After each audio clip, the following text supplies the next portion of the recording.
We're on the world of visual arts. Something that you will probably have never seen before in your life has just come to light to Espresso, and with a very good cause. Now, Charles Frank, it might have taken him 100 hours to do it, but he has just received or broken the Guinness World Record for the largest underwater painting. He is joined in studio by Mark Heisteen, the CEO of Cape Winelands Biosphere Reserve, to talk about the incredible drive behind this feat of painting. Gentlemen, welcome to the show.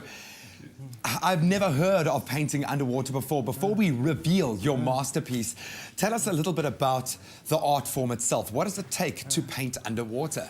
Well, it's a total different process than painting outside water, because outside water you've got time for the paintings to dry in layers, but underwater you've just got like in one go. So you actually put the oil painting, you need to press it on the canvas the whole time, so it's a tedious process and it takes long, yeah. 100 hours. Yeah. That is commitment. Yeah, and it was cold. Jesus, it was cold, yes. Yeah. Obviously, you're doing it for a very special cause. Tell us a little bit about the awareness campaign that you managed to couple with this incredible record break attempt. Yeah. I represent the Biosphere Reserves, which there's three in the Cape. There's the west coast of Cape Winelands, which we run, and then there's the Koekelberg Biosphere Reserve. And basically what our whole theme is how do we get human beings to live in harmony with nature. So we look at the natural side, the conservation side, then we have the development side, which is how do we develop human beings, make sure that they've got everything they need so they don't impose so much on nature. Our biosphere is the source of 7 rivers, so we're concentrating very much on the rivers, having a look at how they start pristinely up in the mountains outside Franschhoek and what state they're in when they get to the sea. So it's all about the cycle of water. So to get awareness onto this, we thought, how do we do that?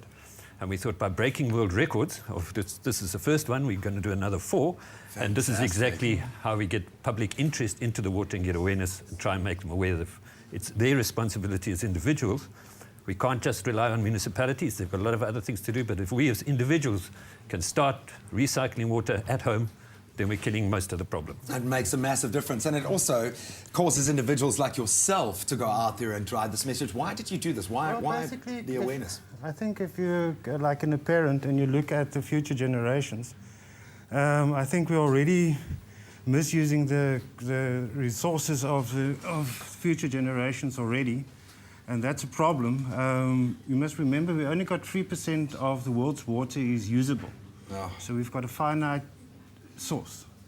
And a lot of that 3% is polluted already. So we really got to take care of our water. And it's not only me, I think everybody must pitch in and conserve what we've got while we've got it, you know. And you can see how novel a way you've found to become an activist. I think it's time to reveal this incredible masterpiece there. You can see it underwater, already looking beautiful. I'm going to ask for us now to cut to a shot of this incredibly beautiful painting. There it is, ladies and gentlemen. I present Waterbirth. Take us through the inspiration for this, and it came out beautifully, I have to say. Not bad for an underwater painting. Take us through your motivation. Well, basically, I try to concentrate on the womb motif in the centerpiece, and with man coming out of the womb. And as we know, everything originated in water.